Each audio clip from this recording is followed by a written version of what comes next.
silakan duduk. Ya. Geser Pak. Ya. Ya. Ya, kursinya hanya itu Pak di pengadilan. Ya, tidak bagus. Ya, sederhana saja ya. Kami belum memberikan yang baik ya kan. Ya. Namanya siapa Pak? Ugrisono. Wah, ya. Ugrisono. Ada KTP? Ya. Atau fotokopinya ada? Aslinya boleh, nggak apa-apa. Iya. Silakan. Saya tanya Bapak. Ya.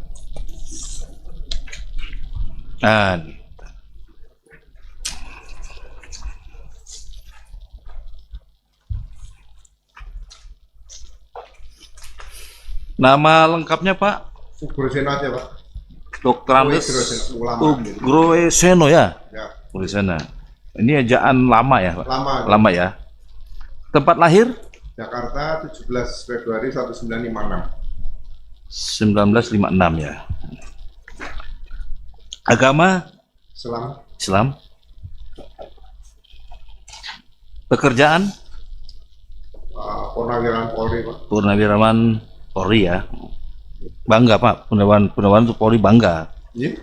Purnawirawan Polri itu bangga ya kan. Iya. Pernah bekerja di Polri kan ya. Iya pernah bekerja. Iya kan. Laki. Tempat tinggal? Jalan Suci Gang Regalia. Nomor 99 RT 18 RW 04 Kelurahan Susukan Ciracas Jakarta Timur. Ciracas Jakarta Timur ya. Alamat Jakarta Timur ya. Oke. Kenal Pak. Saya tanya. Kenal dengan Top-Topan Hakim? Kenal tidak? Top-Topan Hakim? Tidak kenal ya. Dengan Bangun Sutoto? Tidak kenal ya. Dengan Joko Widodo? Pernah ketemu ya. Berarti tahu Pak ya. Tahu. Dekat? Jauh? Kalau pernah ketemu hubungannya? Ya kalau bicara dipanggil sekali saja itu enggak. Kalau dipanggil sekali saja ya. Berarti tahu ya Pak. Tahu. Dengan Profesor Dr. Opa Emilia MED SPOG PhD? Nah, belum pernah ketemu juga. Profesor dengan Dr. Wening Udasmoro? Belum pernah ketemu juga. Kalau kepolisian tahu ya. Ya. Universitas Gajah Mada tahu juga ya. Ya. Ada tanggapan dari tergugat 1 sampai dengan 4 dan tergugat 2, 3 dan turut tergugat? Tidak ada. Turut tergugat 4? Tidak ada. Turut tergugat? Tidak ada juga ya. Ya, disumpah dulu Pak ya, sesuai dengan nama. Silakan berdiri.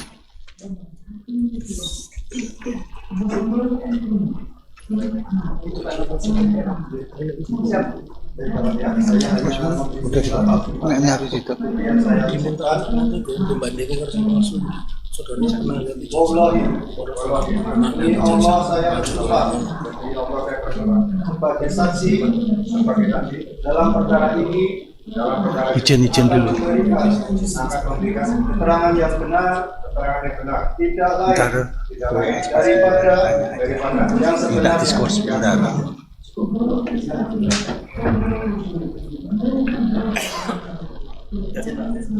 Mau kemana? Ambil ijazah tadi. Asli. Nah, inilah bolak-balik kadang-kadang. Tadi nggak dibawa ya? Dibawa apa? Dibawa sama. Oh, yang Bapak ini ya. Saksi ya, saksi hadir di sini ya, mengerti hadir di sini. Tentang persoalan apa? Berkaitan dengan gugatan CLS dengan kaitan ijazah tadi. Gugatan CLS ya Pak ya? Dengan terkait dengan ijazah ya? Siap. Ijazah siapa Pak? Ijazah Pak Jokowi. Ijazah Jokowi.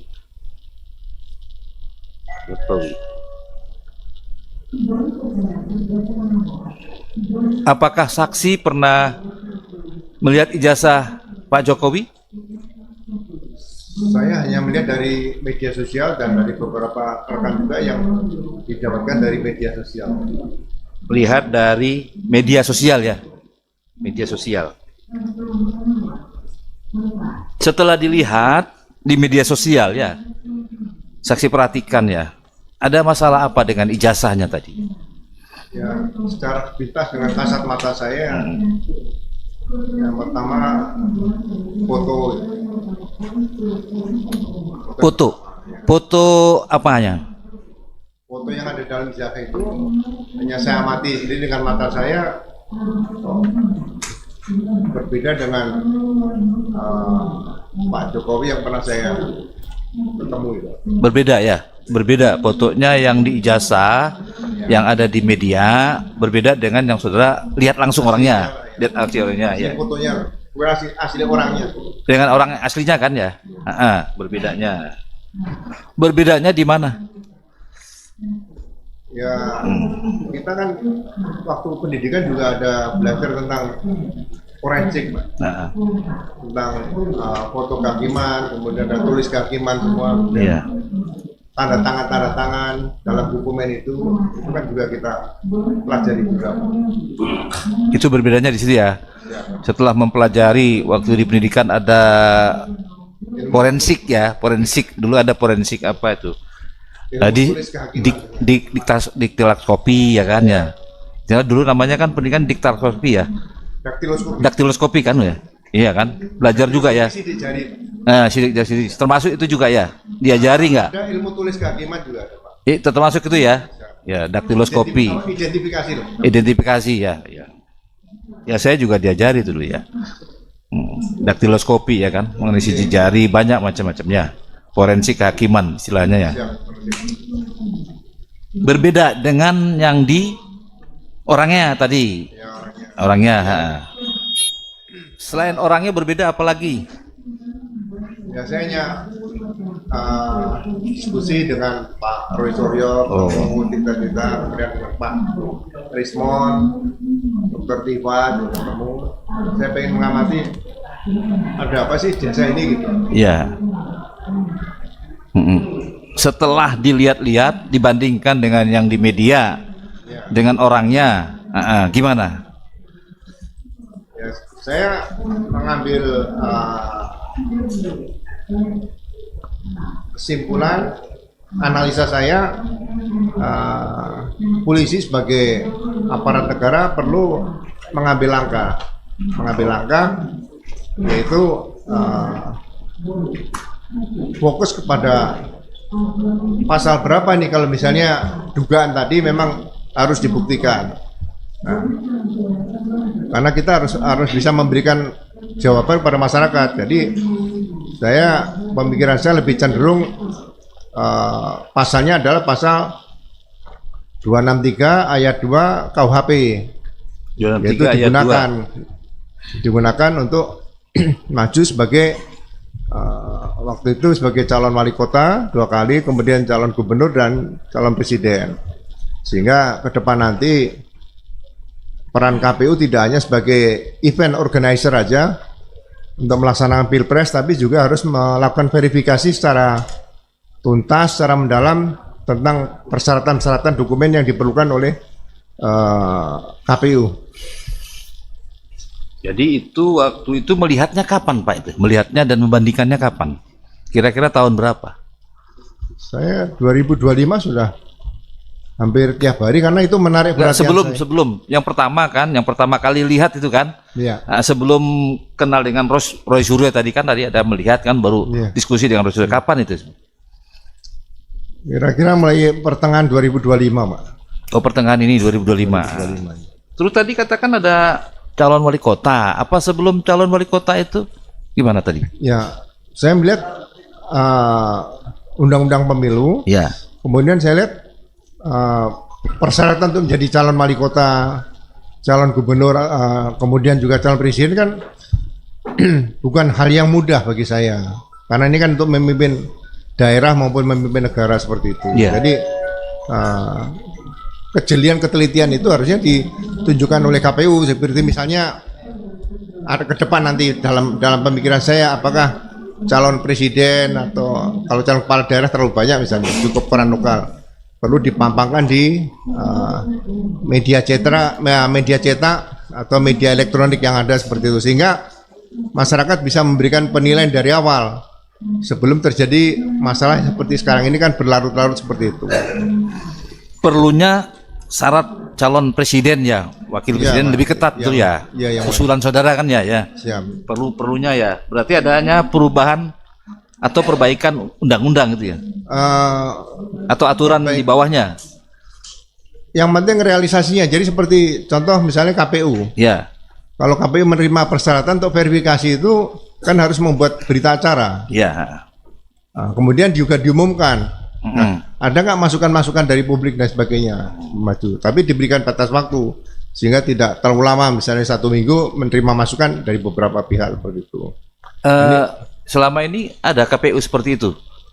Saya melihat dengan peristiwa yang kaitan dengan ijazah Pak Jokowi ini kan tidak ada, hanya akhirnya ditekan oleh publik di situ, termasuk yang di KPU pusat melalui Komisi Informasi Publik yang di pusat itu, Ya, KIP. supaya ditunjukkan Mm-mm. KIP tadi. Ya.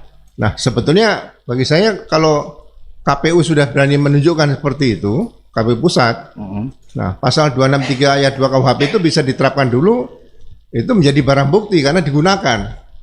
Jadi bukan yang menyerahkan. Kalau waktu itu di KPU diteliti dengan jelas, ini kan tidak akan maju.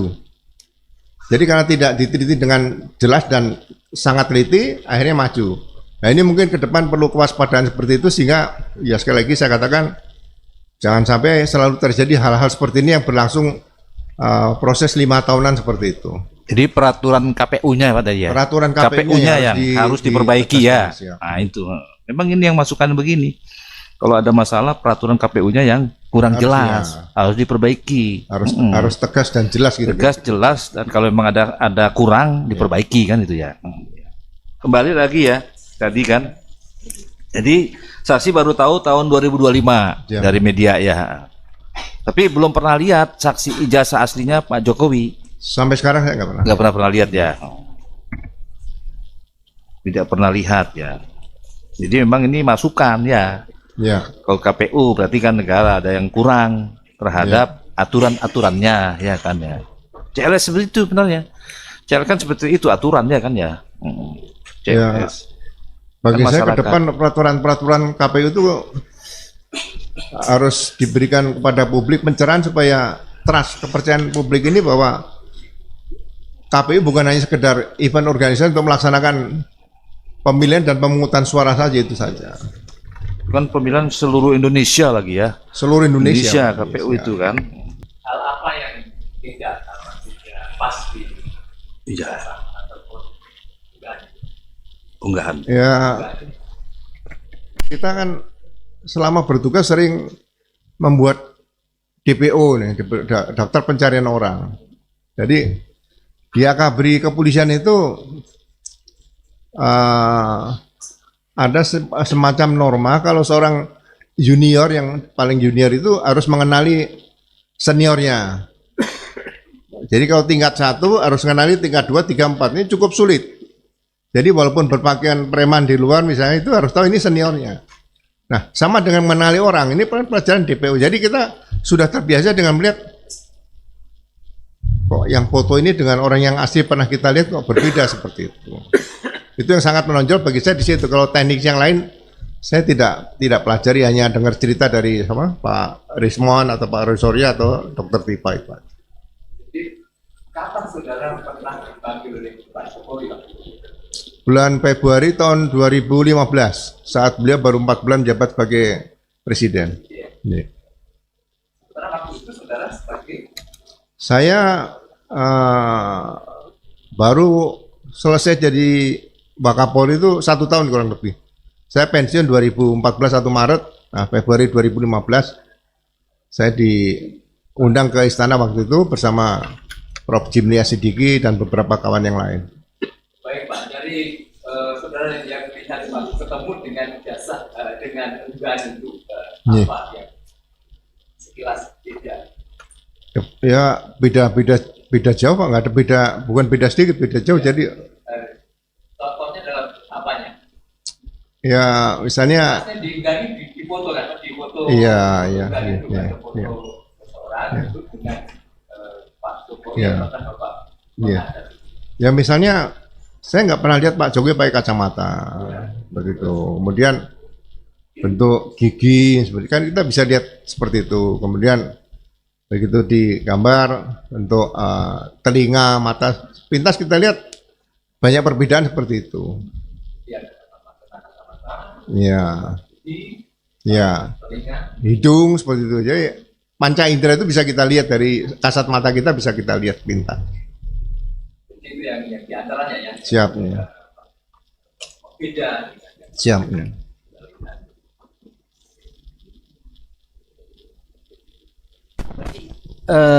Pernah melaporkan atau saudara yang melapor tadi kan pasal 263 ngomongnya saksi kan, Ya. pernah melapor ke polisi? Belum, jadi saya diajak dialog dengan beberapa kawan-kawan dengan Ya. Prof Refli juga. Eh, Saya bilang ini coba fokus dulu aja, jangan dihadapkan kepada pemilik ijazah dulu Pak Jokowi, gitu loh. Jadi kalau orang punya ijazah, katakanlah tidak benar atau diduga palsu, kalau hanya disimpan sendiri ya mau dibesarkan di rumah pakai figuran juga nggak ada masalah. Cuma kalau digunakan berarti kan ayat 2-nya masuk. Apalagi untuk misalnya calon presiden, ini lebih bagi saya ke depan negara kan tidak bisa dibuat main seperti itu. Jadi Yeah. saya lebih fokus kalau bisa pasal 263 ayat 2 saja gitu. yang dilaporkannya tadi. Yang harusnya dilaporkan seperti itu. Yeah. Jadi saya akan yang dilaporkan cukup komisioner-komisioner KPU baik yang di Solo, kemudian di Jakarta sama di pusat. Komisionernya dilaporkan. Siap. Ya, sudah. Saya dengar kemarin hari Minggu kemungkinan ada arah ke sana kemungkinan. Ada, tapi belum ya. Iya. Hari Minggu kemarin saya bertemu beberapa kawan, mungkin ada arah ke sana supaya masyarakat nggak hanya dipertontonkan dengan debat yang Iya, melelahkan seperti ini cukup lama. Ya, tapi sampai sekarang belum ada ya untuk Belum ada. komisioner KPU ya dilaporkan tentang ijazah tadi ya. Penggunaan ijazah Ya, diduga penggunaan palsu tadi. ijazah belum ada ya, Iya. komisioner. Pak, ada? Silakan. Saya serahkan. Baik, kami lanjutkan. Terkait dengan materi gugatan ini yang tadi Bapak sudah menyampaikan ini mengenai CLS Pak ya. Siap. Kaitan juga dengan mengakhiri adanya suatu hal yang sama di kemudian hari Bapak tadi mengusulkan bahwasanya ke depan untuk KPU itu menunjukkan ijazah daripada calon kontestan seperti itu Bapak. Iya, jadi bisa diumumkan di media cetak juga. Bisa untuk khusus untuk pemilu kan ya cukup menarik, seperti penerimaan mahasiswa zaman dulu kan juga pakai media seperti itu, dan masyarakat akan ikut partisipasi untuk bisa melihat, oh ini kawan saya, ini om saya, ini kakak. Disitulah rasa memiliki seorang calon pimpinan negara ke depan itu harus dimunculkan dari situ. Jadi diketahui latar belakang pendidikan formalnya begitu Bapak ya. Ya semuanya, jadi benar-benar memilih seorang pemimpin itu ya bagi saya harus benar-benar pilihan baik lahir maupun batin seperti itu harus. Jadi kalau itu tadi usulan Bapak berkaitan dengan mungkin ke depan ada semacam polemik seperti ini lagi, maka itu tidak nanti bertentangan dengan undang-undang perlindungan data pribadi, undang-undang yang sifatnya privasi itu kita, atau bagaimana? Saya mungkin ini kan Bapak saksi fakta ya, tapi kan usulan Bapak kan ada kaitannya dengan materi gugatan penggugat ini Pak Harun Toto dan Pak. Ya kalau risiko ingin menjadi pejabat publik ya data pribadi pasti ya akan diketahui seperti itu. Sebagai contoh saya ini untuk perbandingan saja. Jadi kasus meninggalnya Arya Daru, diplomat yang di kosnya itu Jakarta, saya ngikuti juga karena pengacara saya kenal, akan dibuka masalah hal-hal yang mungkin sebetulnya itu membuka air, tapi karena sudah meninggal pengen dilihat motif kematiannya apa, itu dibuka pada publik karena masalah seperti itu. Oke, jadi kalau itu memang itu berkaitan dengan Kepentingan. adanya kepentingan yang lebih luas, Iya, mungkin hal yang semacam ini bisa dikesampingkan ya untuk iya khusus ya. kepentingan luas begitu Iya. ya. Katanya mungkin seperti itu yang masukan Bapak. Ya, kalau Bapak mohon maaf, dari karirnya Bapak dari kalau mungkin dari TNI kan kecabangan, kalau Bapak Polri itu dari apa Pak? Latar belakang apa mungkin dari Serse atau dari Oh iya. apa Pak? Saya lebih banyak di bidang reserse. Serse Ya, karena sering berkaitan dengan bukti itu memang sudah Ya. bukti memang sudah tahu Bapak ya. dan analisa kriminalnya atau analisa kriminalistiknya harus lebih jeli di situ kalau reserse seperti itu. Cuman kan menguntungkan Kalau kita Bapak benefit. pernah bertemu secara langsung dengan Bapak atau Presiden ke-7 tahun 2000 berapa? 15 ya. Seperti itu ya dibandingkan dengan data yang ada di medsos. Ya, ya. Bukankah dalam apa namanya ketika Polri mengambil alat bukti dan menilai alat bukti harus diambil dulu data dari data primernya. Bagaimana itu Pak kalau Bapak mengatakan semacam itu? Ya, Karena saya ini jasa kan masih ada di Polda. ya mohon maaf Pak, apa yang mulia Pak Hakim. Jadi gini, kalau ijazah yang dipegang Pak Jokowi ini dibakar sama beliau sendiri, apakah dugaan tadi tidak berjalan? Karena sudah digunakan. Gitu. Jadi kalau ada di Polda sekarang ini seperti yang diberitakan di media, seperti yang pernah gelar perkara khusus kemarin, ini saya bertanya dalam hati seorang reserse, mantan reserse, ini barang atau barang bukti? Ah, kalau itu barang bukti berarti kan barang yang diduga hasil kejahatan sesuai dengan pasal kalau nggak salah 38 ya di KUHP itu tentang penyitaan tadi. Penyitaan. Nah, gitu. Jadi ini harus dibedakan, ini dokumen, ini barang atau barang bukti. Kalau ada di polisi berarti barang bukti lah. Mengambil kesimpulan sementara loh. Kalau barang bukti kan barang yang dipakai sebagai kejahatan atau hasil kejahatan dan sebagainya. Ini sensitif bagi saya seorang reserse gitu. Jadi bagi saya lebih bagus kalau fokusnya kaitan dengan dugaan ijazah di KPU. Nah, KPU tadi yang disita resmi oleh kepolisian dengan beberapa petunjuk cukup banyak menurut saya. Yang didapatkan di media itu kan sudah dibuka semua, ada Harian Kedaulatan Rakyat. Itu sebenarnya demi kepentingan negara dan bangsa, ya kepolisian negara Republik Indonesia jangan ragu-ragu untuk mengungkapkan seperti itu. Maksudnya ke depan jangan sampai terjadi lagi hal-hal seperti yang sekarang terjadi itu. Jadi seperti itu pandangan Bapak ya. Siap. Kasus atau polemik yang sekarang ini sedang terjadi dalam perkara itu, termasuk juga adanya gugatan ini kan tujuan Siap, gugatan ya. kan sebenarnya kan memang pengen polemik ini berhenti dan ada endingnya, tapi kan sampai Siap. hari ini memang masih berlanjut seperti Siap. ini, bahkan ada laporan juga Pak Jokowi. Tapi kalau dari sisi apa namanya lidiknya maupun sidiknya Sersa, hal-hal yang bukan merupakan data primer juga dimungkinkan seperti itu Pak. Kita mengambil suatu asumsi sehingga meningkatkan ke penyidikan. Ya, jadi menarik ini kan kebetulan menyangkut Presiden ke-7 nih malah negara Pak. Jadi saya juga berpikir gini, apakah dibuatkan laporan polisi model A? Ya, saya menarik karena waktu pertama kali saya bertugas tahun 79 di kepolisian itu ada asisten Kapolri bidang reserse intelijen. Nah sekarang reserse juga melaksanakan tugas intelijen penyelidikan. Padahal penyelidikan itu bagian dari penyidikan. Jadi beda penyelidikan reserse dengan penyelidikan intel. Gitu loh. Tapi saya lihat sekarang ya mohon maaf itu perlu perbaikan juga nanti ke depan ada peraturan Kapolri nomor 6 tahun 2019 itu bagi saya yang sangat mengagetkan gitu. Maksudnya kok ini jadi tumpang tindih antara reserse sama intel seperti itu. Makanya kalau misalnya kaitan dengan ijazah yang diduga palsu tadi sebaiknya tidak usah menunggu polisi bisa datang ke KPU dilihat ini harus dituntaskan ya disita dulu yang dari KPU KW dulu. Jadi jangan selalu debat antara Pak Jokowi dengan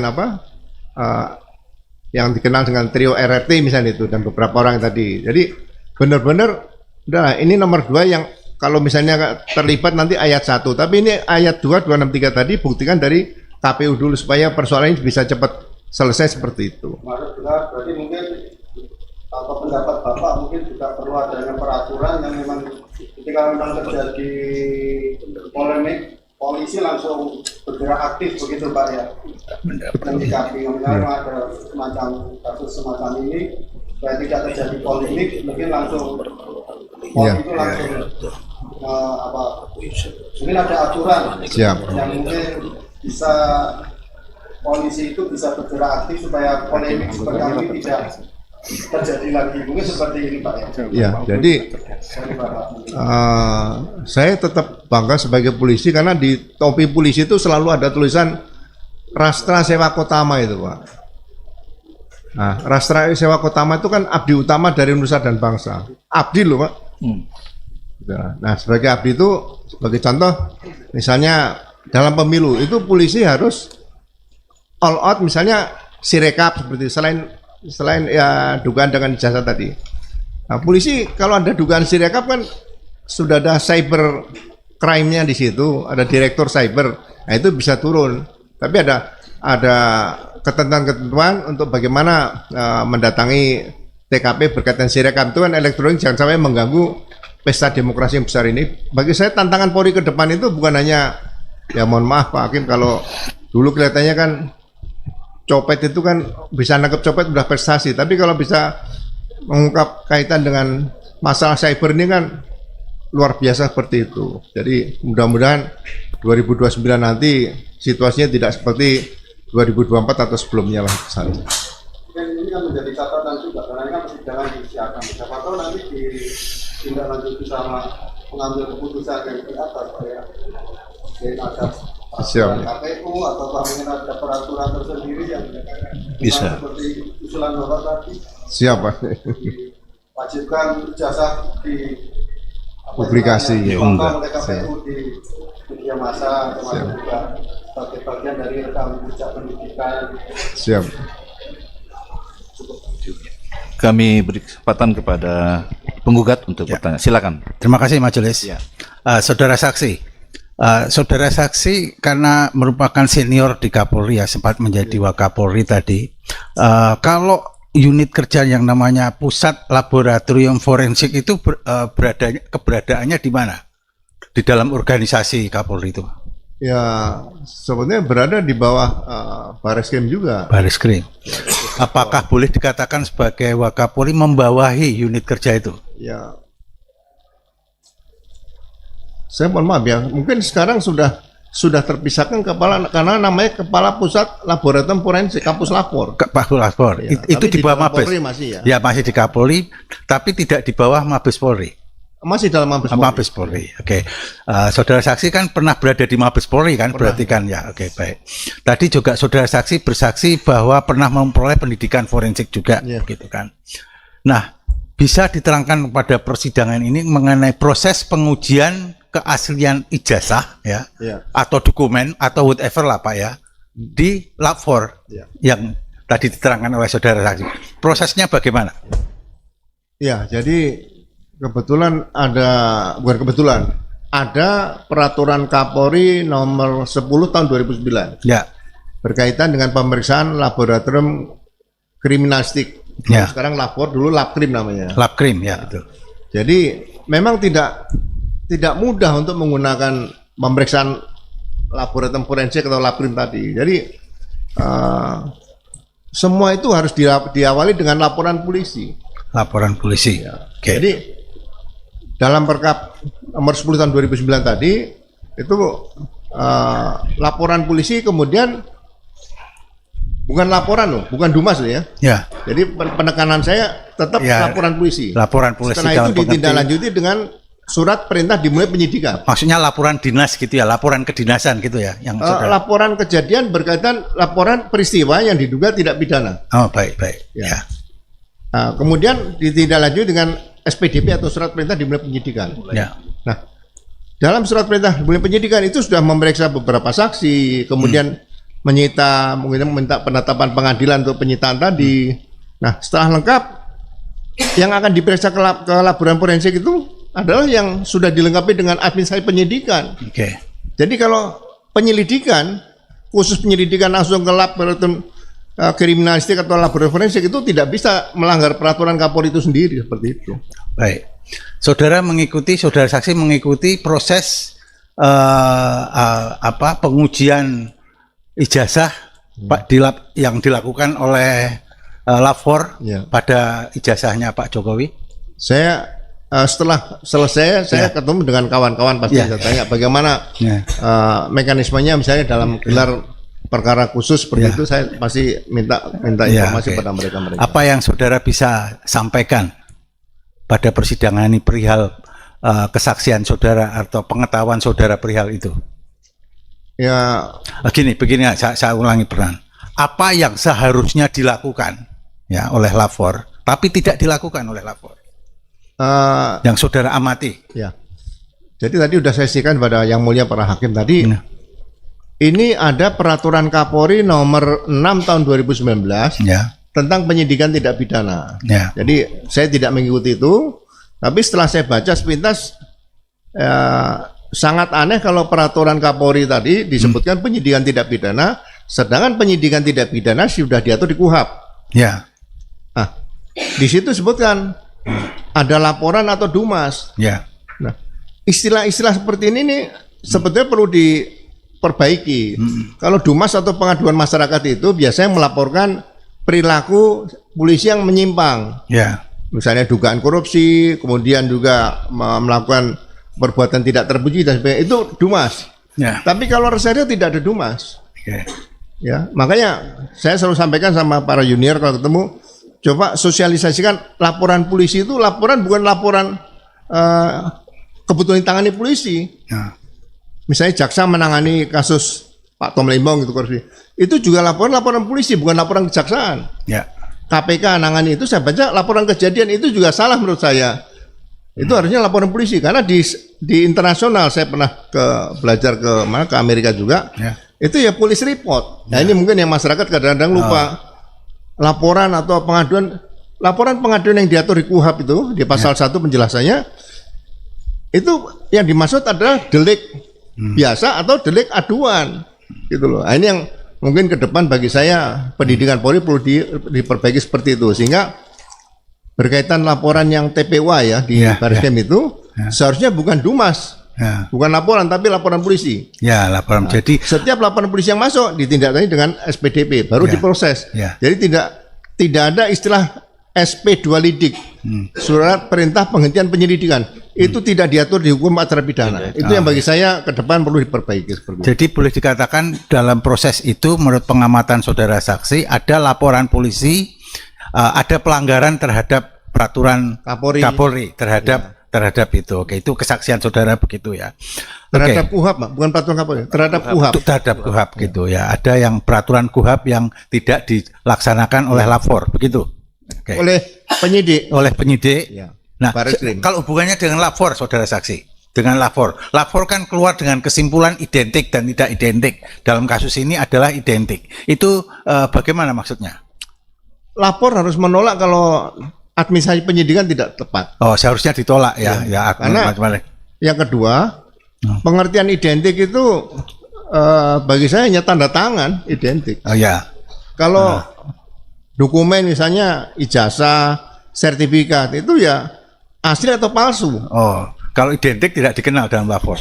Nggak ada. Kalau uang ya asli palsu, tidak ada uang identik. Oh ya, oke, baik. Seperti itu. Ini mungkin yang perlu selalu sampaikan kepada publik seperti itu. Oke.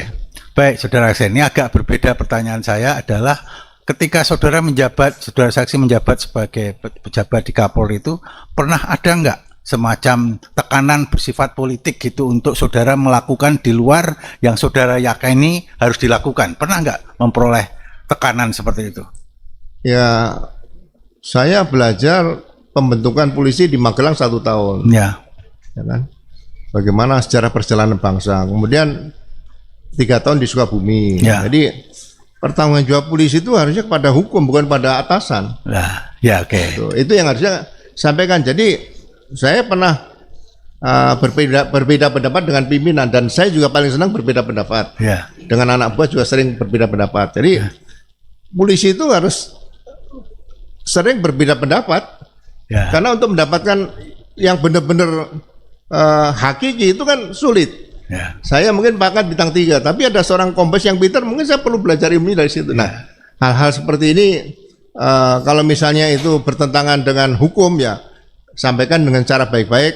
Mohon izin jenderal, ini tidak bisa kami laksanakan karena ini melanggar hukum acara pidana seperti itu. Jadi jawabnya secara singkat, pernah ya saudara memperoleh tekanan itu dari baik dari pimpinan maupun dari yang selevel, pernah mendapatkan tekanan? Ya, pernah lebih dari sekali itu aja. Oke, pernah dari sekali.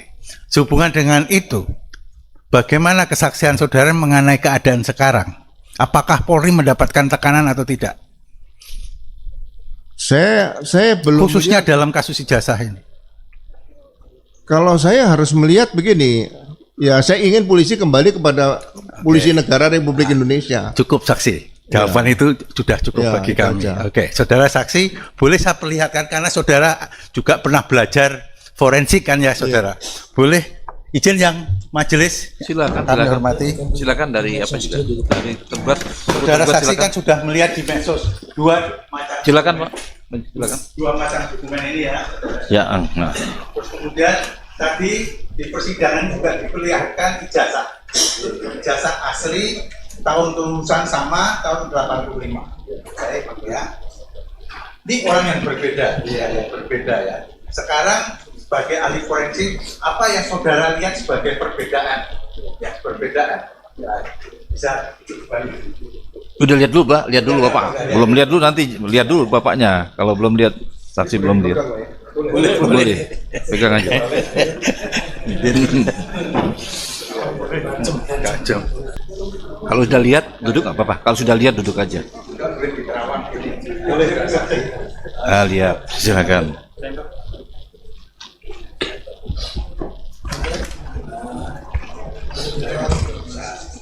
Ya, ya, ya, ya. Jadi kalau saya lihat di sini, ini ada semacam hologram ya, hologram sebelah kiri nih ya. Nah, ya, hologram. Kemudian materai yang tadi saya lihat kan 100 ruh, tapi di sini 500 ya. Tahun sama ya. Nah, ya beda. Kemudian ya, kalau cap ini kan perlu pemeriksaan khusus nanti ya, situ ya. Kemudian tanda tangan sepintas tarikan. Jadi tanda tangan itu dilihat identik atau tidak. Ya. Itu dilihat dari beberapa titik-titik tertentu, tarikan itu berbeda seperti Ya. itu. Sehingga ini baru petunjuknya. Ya, betul. Alat bukti nomor 4 kan petunjuk tadi. Ya. Nah, ini bisa menjadi suatu saat kalau memang dilakukan penyidikan ya ini menjadi barang bukti yang dari KPU tadi Ya. untuk diperiksa dengan yang ini, Oke. yang asli tadi. Ya. Itu untuk pembanding seperti itu saja. Oke, baik. Itu saja ya. Oke, baik. Terima kasih. Nanti akan dilanjutkan oleh kawan-kawan. Ada pertanyaan lagi. Tadi Iya. saudara saksi meminta izin kepada yang terhormat majelis hakim apa boleh dipegang. Iya. Ya, dalam suatu gelar perkara, ya, juga ada larangan tidak boleh memegang. Ya. Itu bagaimana pengamatan saudara saksi? Ya, Kok tidak boleh memegang? Tunjukkan nggak boleh pegang.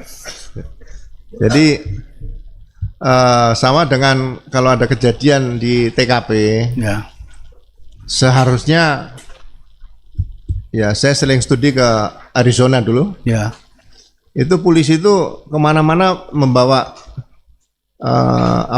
sarung tangan karet yang tipis. ya. Gitu loh. Jadi pada saat gelar kalau memang ingin memegang, sebetulnya kalau dipegang dengan sarung tangan yang karet yang tipis tadi, bagi saya nggak ada masalah. Oh, Ya, jadi sebetulnya boleh asalkan pakai sarung tangan, misalnya begitu. Iya, waktu di Amerika tuh mobil yang kita tumpangi dibongkar sama anak-anak muda, Ya, kemudian barang-barang kita ada di dalam. Tapi kita tanya polisi, boleh nggak kita mengambil barang kita? Nah, kita bisa ngambil, tapi oleh polisi diberikan sarung tangan. Oh, Membuka pintu itu bisa, tapi Oke. difoto, di video sama polisi itu. Nah, kita ngambil barang-barang kita nggak ada masalah. ya. Akan dilanjutkan oleh Silakan, ya.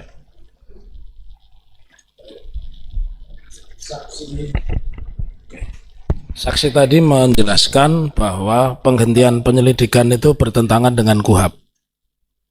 Pertanyaan saya selanjutnya, menurut saksi, Kalau begitu, apa yang harus dilakukan penyelidik ketika alat bukti belum ditemukan? Mau diulangi dulu, Pak? Ya, tadi saksi menerangkan bahwa penghentian penyelidikan itu tidak dikenal di dalam KUHP. Lalu saksi kan latar belakangnya reserse, bahkan pernah belajar ke Amerika ya. Nah, pertanyaan saya, jika menghadapi satu perkara seperti itu, bagaimana seharusnya yang dilakukan oleh seorang penyelidik? Ya, jadi dari awal sudah saya katakan, pertama jelas harus ada laporan polisi. Harus ada laporan polisi. Jadi kemudian setelah laporan polisi diterbitkan surat perintah dimulai penyidikan. SPDP. Ya. Karena dalam KUHP penjelasan dari pasal-pasal tersebut, Ya. penyelidik itu tidak bisa bekerja sendiri dengan membuat surat perintah penyelidikan. Penyelidikan itu atas perintah penyidik. Penyelidik bekerja atas perintah penyidik. Penyelidik bekerja atas perintah penyidik. Berarti harus ada surat perintah berdasarkan laporan polisi dan SPDP. Ya. Gitu loh. Jadi kalau dikeluarkan surat perintah penyelidikan kemudian diperiksa lapor, Ya. kemudian dihentikan SP2 lidik, Ya. penyelidikan itu pekerjaan sepanjang masa, nggak bisa berhenti.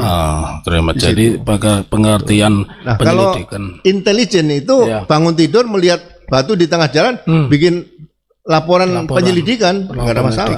Ya. Mungkin ada yang masang mau ngadakan apa namanya begal dan sebagainya. Iya, iya. Itu intel. Tapi kalau reserse harus ada laporan polisi, bukan dumas, bukan laporan biasa. Gitu aja. Pertanyaan selanjutnya, bisa tidak di dalam penyelidikan itu mengadakan penyitaan barang bukti begitu? Penyelidikan. Penyelidikan tidak bisa melakukan penyitaan. Penyelidikan tidak bisa melakukan. Karena penyitaan itu harus minta penetapan pengadilan. Ya. Pengadilan menerbitkan penetapan pengadilan harus ada laporan polisi, Laporan polisi, harus ada surat perintah dimulai Ya. penyidikan, terus ada berita acara penyidikan. Itu tidak hal yang mudah, bukan asal ambil kemudian disita, bukan. Ya. Tadi ditanya rekan kami dan oleh majelis hakim, saksi menerangkan mengikuti perkembangan tentang ijazah. Apakah saksi mengikuti berita bahwa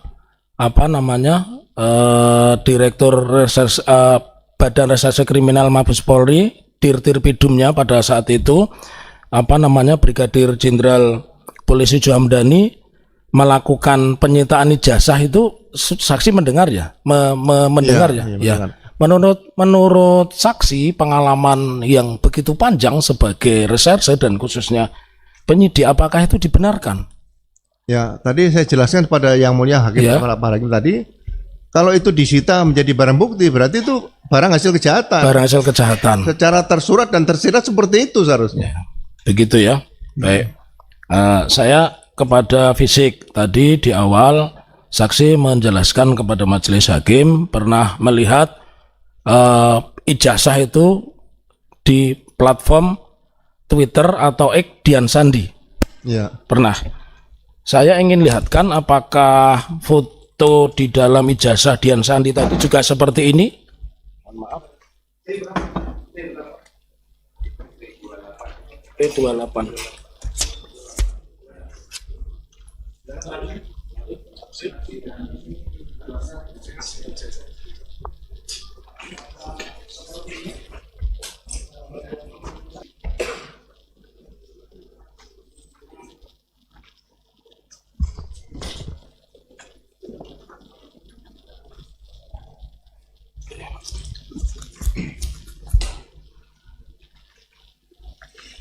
Baik, kami lanjutkan kembali bahwa tadi kepada saksi kami tunjukkan tentang gambar di buku reuni. Jadi saksi belum pernah lihat buku reuni ya, baru hari ini ya. Belum, baru hari. Belum hari, tapi gambarnya sama, Sama. sumbernya sama. Ya. Ya. Lalu tadi saksi mengatakan secara fisik 2000 berapa yang dipanggil oleh Pak Jokowi? 2015. Ya, bulan pertanyaan saya, apakah wajah Pak Jokowi sama dengan ada yang di buku alumni ini dan di platform Twitter yang saudara saksi lihat, wajah Pak Jokowi? Beda jauh. Sangat beda jauh. Ya.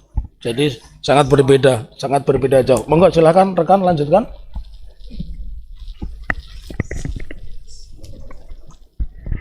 Izin Jenderal.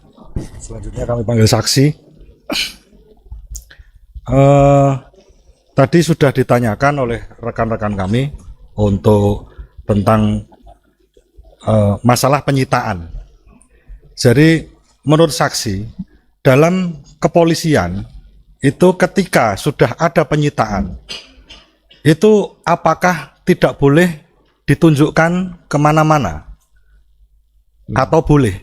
Karena dalam pemberitaan yang kita ketahui, ketika itu barang yang begitu diributkan berupa ijazah ini katanya sudah dipegang oleh kepolisian, tetapi di dalam berita lain kemudian ada seseorang politisi itu datang ke rumah dan melihatnya. Nah, ini kan menjadi sebuah kebingungan di masyarakat. Menurut saudara saksi? Ya, jadi yang jelas kalau itu di dokumen yang ijazah tadi sudah disita oleh penyidik atau kepolisian, berarti ada dugaan dokumen itu adalah barang bukti. Menjadi barang bukti. Untuk menyita barang bukti, karena ini kan bukan tertangkap tangan nih, ya kan?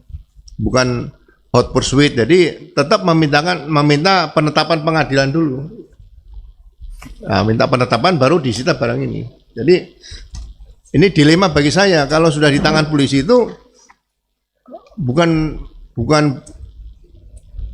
barang, namanya barang bukti seperti itu. Itu yang mungkin harus ditegaskan kepada masyarakat. Jadi sekali lagi jangan main-main seperti menyatakan dokumen sudah disita sebagai barang bukti atau dokumen hanya dititipkan. Ini Polri bukan kantor titipan seperti itu. Polisi ya kantor polisi, tempat penegak hukum di situ. Baik, terima kasih saksi. Kami lanjutkan. Seperti yang kita ketahui dalam perkara atau polemik ijazah ini, kita sudah mendengar berita bahwa Bareskrim mengadakan konferensi pers dan lain sebagainya yang menyatakan bahwa ijazah tersebut asli. Tetapi yang menjadi pertanyaan dari masyarakat, tentunya kami juga, adalah bagaimana pembuktian sampai kepada dokumen itu dinyatakan asli. Apakah dalam hal tersebut Bareskrim juga harus membuka, dan apakah proses pengujiannya apakah melalui carbon dating atau mungkin melalui pengujian tinta atau melalui pengujian kertas dan lain sebagainya?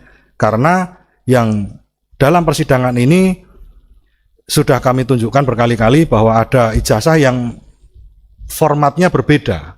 Begitu. Yang pertama itu, terus kemudian yang kedua, apakah dalam menegakkan keadilan, mohon maaf, Bareskrim seperti yang kita lihat dalam berbagai macam konferensi pers, ketika ada tawuran ya yang ditunjukkan adalah senjata tajamnya, bukti-buktinya. Tetapi yang menjadi pertanyaan adalah ketika Bareskrim mengadakan konferensi pers itu tidak menunjukkan ijazah aslinya yang katanya, mohon maaf, sudah menjadi barang bukti. Dua itu, saksi. Iya, bagi saya beda dengan uang palsu ya. Kalau uang palsu kan bisa ditunjukkan kepada publik.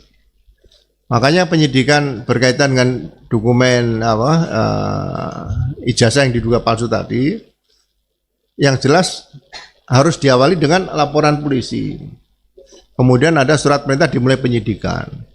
Kemudian sudah ada pemeriksaan beberapa saksi-saksi. Saksi-saksi itu mungkin rektor UGM juga dipanggil sebagai saksi, wakil rektor, dekan, kemudian beberapa dosen yang pernah mengajar di situ tahun berapa dari 80 sampai 85 diperiksa juga, mungkin karena sudah usia bisa diperiksa di sana. Nah, kemudian kalau itu sudah diperiksa semua, baru keterangan ahli dimintakan juga.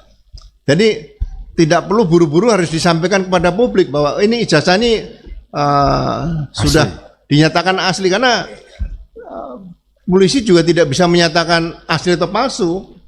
Seperti masalah merek itu polisi tidak bisa menyatakan ini mereknya asli palsu, harus digugat di pengadilan niaga seperti itu. Jadi ya hakim ya harusnya nanti membuktikan di situ. Jadi bagi saya ada kondisi keterburu-buruan untuk bisa menyatakan di depan publik bahwa ijazah ini asli seperti itu, karena pekerjaan polisi dalam penyidikan itu bukan pekerjaan yang mudah, pekerjaan yang sangat sulit bagi saya. Kami lanjutkan. Dalam perkara ini, Kepolisian Negara Republik Indonesia adalah sebagai tergugat.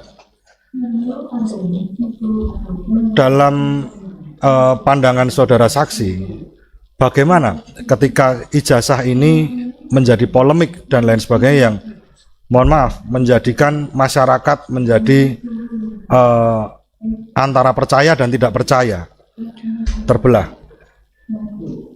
Kepolisian Negara Republik Indonesia seharusnya bagaimana bersikap? Apakah ketika ada warga negara yang menggugat dengan itikat baik di Pengadilan Negeri Surakarta yang terhormat ini, apakah seharusnya menunjukkan bahwa ijazah asli itu perlu? Ya, sekali lagi profesionalisme Polri itu kan diuji di sini.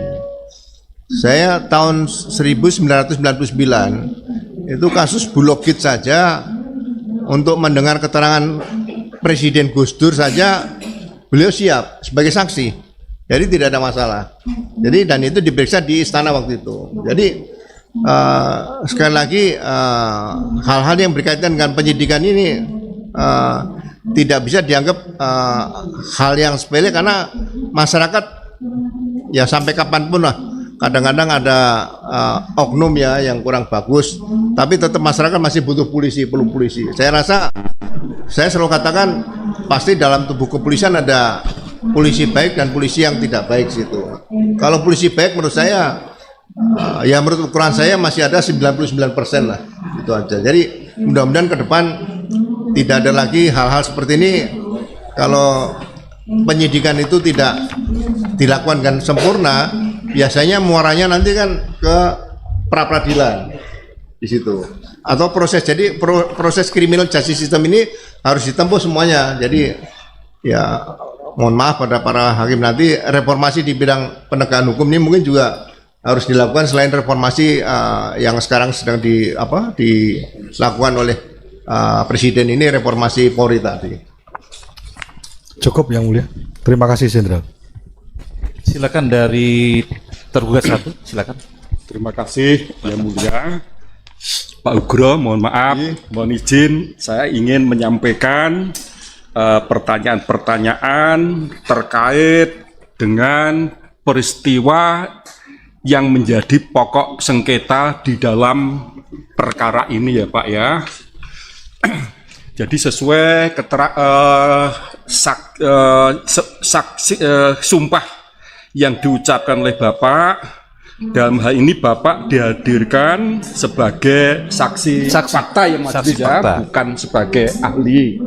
Namun demikian, meskipun di dalam keterangan Bapak terdapat pendapat-pendapat untuk menghormati persidangan, kami sangat menghargai dan semuanya kami tanggapi di dalam kesimpulan. Pokok yang disengketakan oleh pihak penggugat. Bapak apakah mengetahui terkait dengan pokok yang peristiwa yang disengketakan dalam perkara ini tentang apa? Secara pasti Bapak apakah mengetahui Bapak? Ya, saya diberitahu sama Pak Taufik tentang ada gugatan CLS tadi, berkaitan dengan ijazah yang diduga palsu Pak Jokowi itu.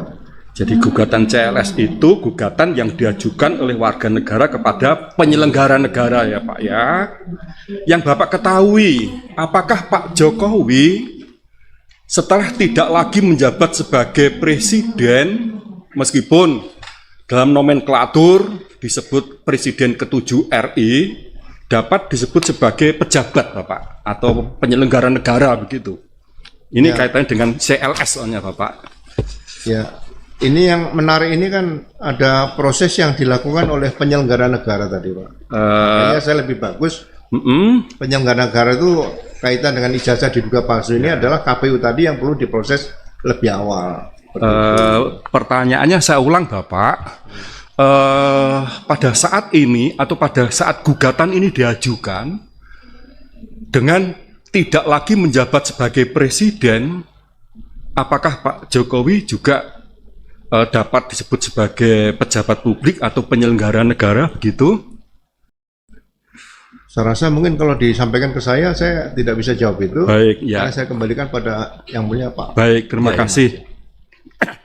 Untuk selanjutnya, terkait dengan peristiwa yang disengketakan oleh pihak penggugat, ini kan ada pihak-pihak yang ditarik sebagai subjek tergugat. Yang pertama adalah Pak Jokowi sendiri sebagai tergugat satu. Pak Jokowi ini ditarik sebagai pihak oleh karena sikapnya, oleh karena perbuatannya menolak atas permintaan TPUA untuk memperlihatkan ijazah. Yang ingin saya tanyakan, Bapak mengetahui apa itu TPUA, Bapak? Setidak-tidaknya di dalam TPUA itu bagaimana mengenai susunan kepengurusannya? Apakah Bapak pernah memperhatikan anggaran dasar atau akta daripada organisasi tersebut, Bapak? Saya belum pernah komunikasi dengan TPUA, cuma saya tahunya TPUA itu adalah singkatan dari tim pembela ulama dan Ulama aktivis. Pak. Tapi Bapak secara pasti tidak mengetahui apakah TPUA tersebut terdapat anggaran dasar atau tidak dan telah disahkan oleh Menteri Hukum atau belum, enggak tahu ya Pak ya. Termasuk maksud dan tujuan dan kegiatan usaha untuk mencapai tujuan Bapak mengetahui Bapak? TPUA? Iya. Saya hanya kenal dengan beberapa pribadi, saya tidak mendalami tentang organisasi TPUA. Tentang TPUA itu sendiri, maksud dan tujuannya apa, begitu juga langkah atau kegiatan untuk mewujudkan usaha itu seperti apa, Bapak tidak mengetahui. Terima kasih. Kemudian selanjutnya Bapak, selain gugutan itu ditujukan kepada Pak Jokowi oleh karena tindakannya tidak berkenan memperlihatkan ijazahnya berupa hard copy kepada TPUA, ini digugat pula pihak Wakil Rektor Bidang Dikjar, juga Rektor. Oleh karena Rektor maupun Wakil Rektor waktu itu melalui konferensi pers, dia menyatakan Bapak Jokowi adalah sebagai alumni UGM yang tercatat sebagai mahasiswa angkatan 80 dan telah lulus tahun 85 oleh karena memenuhi ketentuan akademik yang dipersyaratkan. Bapak mengetahui hal itu? Saya mendengar. Mendengar Bapak ya, mendengar. Lantas dengan adanya sikap UGM yang menyatakan bahwa Pak Jokowi sebagai alumni UGM ini dianggap tidak mendukung terhadap hasil penelitian Pak Roy Suryo, kemudian Dr. Tifa juga oleh Rismon. Bapak mengetahui juga hal itu, Bapak? Ya, bagi saya ini kan debat yang tidak akan berakhir. Iya. Makanya sebaiknya saya sampaikan tadi bahwa pasal 263 ayat 2 itu lebih tepat supaya untuk menyelesaikan masalah ini diperiksa dari KPU saja sehingga tidak perlu ada diskusi panjang lebar seperti ini. Baik, itu masukan Bapak ya, itu saran dan pendapat. Namun dalam hal ini Bapak kan dimintai keterangan sebagai saksi fakta sehubungan dengan peristiwa yang dijadikan sebagai pokok sengketa oleh pihak penggugat dalam perkara ini. Kemudian ada juga tergugatnya adalah Polri, Kepolisian Negara RI. Nah, mengapa Polri digugat? Ini terkait dengan tindakan yang dilakukan telah menghentikan penyelidikan atas laporan yang disampaikan oleh Bapak IG Sujono ya di Mabes Polri, lantas di mana letak kesalahan Kapolri yang Bapak ketahui untuk menghentikan penyelidikan terkait dengan laporan yang disampaikan atau pengaduan yang disampaikan oleh Egy Sujana ini Bapak? Ya. Saya selama di Polri dulu sampai reformasi dulu, Polri serambi depan selalu dipimpin oleh perwira samapta. Baik. Ya kan? Perwira samapta ini seorang perwira berpangkat letnan 2 bisa, letnan 1 bisa, Iya. kapten waktu itu. Kalau sekarang Ibda itu AKP. Iya.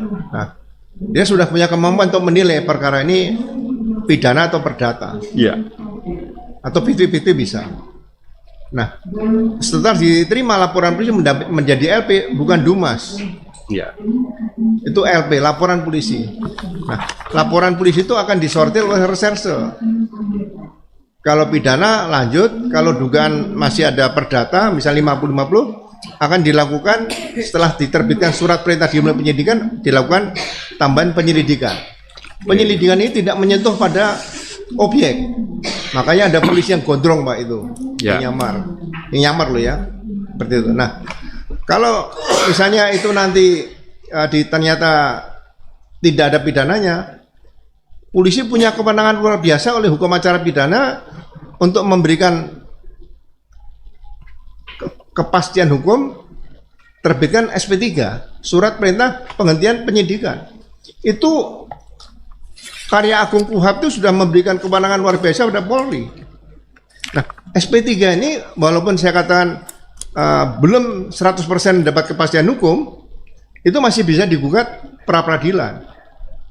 Jadi tidak ada namanya zaman dulu SP2 lidik kemudian ada penyelidikan sendiri.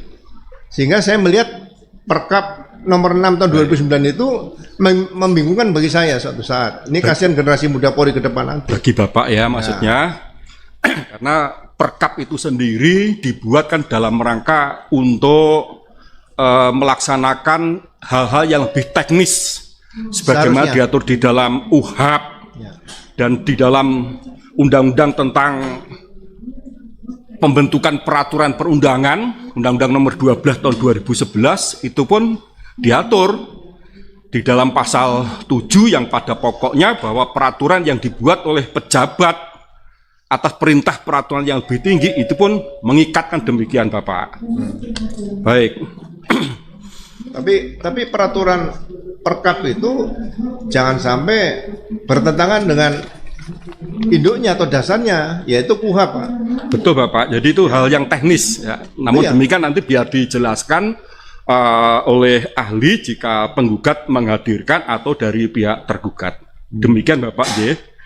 Oke, lantas apakah Bapak mengetahui tentang apa sebetulnya yang menjadi tuntutan bagi penggugat dalam perkara ini atau hal-hal yang dimohon untuk diputus oleh majelis hakim? Bapak mengetahui? Ya, saya tidak bisa mendahului yang mulia Pak Hakim, Pak. Maksudnya oleh penggugat ini karena mengajukan gugatan selain terdapat adanya peristiwa yang disengketakan, terdapat pula adanya hal yang dimohon kepada majelis supaya diputuskan demikian. Ya. Apakah Bapak mengetahui hal itu? Sekali lagi saya tidak berani mendahului apa yang akan diputuskan majelis hakim nanti, Pak. Betul, ini belum diputus Bapak, ini sebatas yang dimohon. Lazimnya di dalam hukum acara itu dikenal istilahnya petitum. Nah, jadi apa yang dimohon oleh pihak penggugat Bapak mengetahui?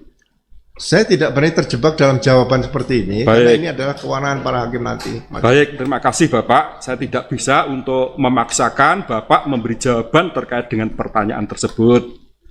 Jadi Bapak tidak bersedia untuk memberikan suatu jawaban atas pertanyaan terkait dengan tuntutan yang diajukan oleh pihak penggugat demikian. Kemudian Bapak, oleh karena terdapat adanya salah satu posita yang diuraikan oleh penggugat juga menjadi pokok sengketa dalam perkara ini, adanya laporan yang disampaikan oleh tergugat satu yaitu Pak Joko Widodo di Polda Metro yang pada akhirnya setelah dilakukan penyidikan, ditingkatkan penyidikan, dan setelah ditingkat penyidikan ditetapkan tersangka. Pertanyaan saya, apakah Bapak mengetahui tentang prosedur yang selama ini dilakukan oleh penyidik Polri pada Polda Metro Jaya, Bapak, khususnya mengenai penyidikan terhadap laporan Pak Jokowi mengenai dugaan tindak pidana fitnah yang dilakukan oleh Pak Egy Sujana dan kawan-kawan. Apakah Bapak mengetahui prosedur yang dilakukan oleh penyidik Polda Metro yang menangani perkara tersebut, Bapak? Ya, saya mengikuti karena yang dilaporkan pertama kali saya lihat kan pasalnya 310 sama 311 KUHP. Ya, Berarti kan itu delik aduan. mengikuti dalam pemberitaan, Bapak ya. Ya. Baik. Kemudian ya saya juga jumpa sama mereka-mereka kan sering ngobrol kita kan. Nah, Baik. saya melihat di sini semua kaitannya kan dengan dugaan ijazah palsu. Baik. Jadi bukan penistaan yang tidak ada sebab akibat. Nah, seharusnya Ya. demi kepentingan negara dan bangsa ya persoalan pokoknya diselesaikan dulu baru nanti persoalan Ya. selanjutnya. Kalau ini tidak dilaksanakan secara tuntas dari persoalan pokoknya, ya ini akan berlangsung bertahun-tahun seperti ini. Ya. Akan tapi terkait dengan jawaban yang telah disampaikan Bapak, apa yang dilaporkan oleh Pak Jokowi ini kan berawal dari laporan yang disampaikan oleh Egy Sujana dan kawan-kawan dalam kapasitas sebagai ketua TPUA di Mabes Polri. Nah, karena berdasarkan hasil penyelidikan yang dilakukan oleh penyidik dan atau penyidik Polri, ya tidak ditemukan adanya unsur pidana, maka itu dihentikan. Lantas, apa yang salah yang dilakukan oleh penyidik atau penyidik terkait dengan penghentian penyelidikan atas laporan yang disampaikan oleh Egy Sujana di Mabes Polri, oleh karena dalam hasil penyidikan tersebut tidak terdapat adanya unsur pidananya. Jangan pendapat, silakan fakta saja, Saksi. Ya, Silakan faktanya saja. Ya, Jangan faktanya pendapat, aja, Bapak. jangan pendapat ya. LP-nya tidak ada. Laporan polisinya tidak ada. Laporan polisi tidak ada. Tidak ada. Oleh Hanya karena- Dumas. Dumas. Ya. Karena merujuk pada Perkap nomor 1 tahun 2019 itu, Bapak ya. Perkap Baik. nomor 6. Nomor 6 tahun 2019. Ya. Baik.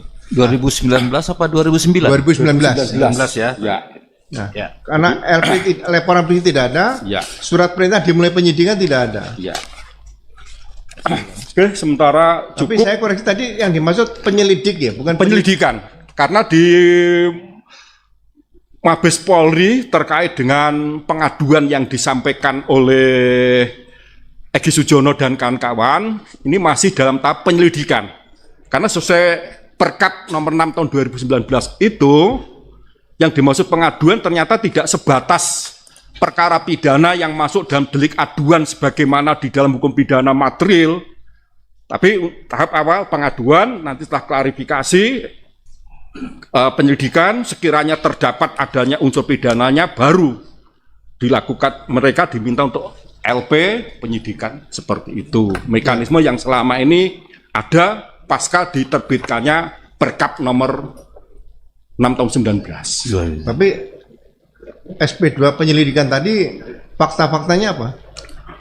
Wah, saya tidak tahu secara pasti, yang jelas oleh penyidik Mabes Polri terkait dengan pengaduan tersebut, oleh karena tidak ditemukan adanya unsur pidana terkait dengan adanya pengaduan tersebut, pada akhirnya untuk kepastian hukumnya dihentikan. Ya, tapi ada hasil lapor kan? Ada. Hasil lapor tidak bisa dalam penyelidikan. Nah, maka ini saya sampaikan kepada saudara saksi, terlepas tanggapan saksi seperti apa, tetapi faktanya memang demikian. Ya, semuanya kan penegakan hukum dalam rangka kepastian hukum. Baik, jadi ini yang ada di sana. Terkait dengan pertanyaan yang ingin saya sampaikan kepada saksi Pak Hugro Seno, cukup yang mulia. Cukup ya. Terima ya. kasih Pak Hugro. Ya, cukup. Selanjutnya tergugat 2, 3 dan turut tergugat, silakan. Yang sudah ditanya jangan ditanya kembali. Ya, Untuk tergugat 2, 3 dan turut tergugat kami akan menanggapi di kesimpulan saja ya Mulia. kesimpulannya. Selanjutnya tergugat 4 ya. Izin Yang Mulia, kami juga tidak ada pertanyaan. Nanti Ya. akan kami sampaikan di Ya. kesimpulan. Terima Ya, kasih. di kesimpulan ya. Nanti keberatannya masing-masing di kesimpulannya. Saya rasa demikian ya, Pak Ugresono ya. Kurusino Pak. Ugresono ya. Seno Pak. Seno ya. Oh iya itu. Makanya saya biar diprotes biar Bapak yang tahu namanya sendiri kan ya lain. Terima kasih banyak Pak ya. Telah hadir di persidangan jauh-jauh dari Jakarta ya. Siap, Pak. Ya memang begitu Pak. Kalau menegakkan keadilan tuh dari manapun harus adil. Karena orangnya sendiri yang harus menegakkan, nggak bukan orang lain. Ya itu ya. Bapak yang diundang sebagai saksi hadir. Terima kasih. Ya boleh kembali ke belakang silakan. Ya silakan.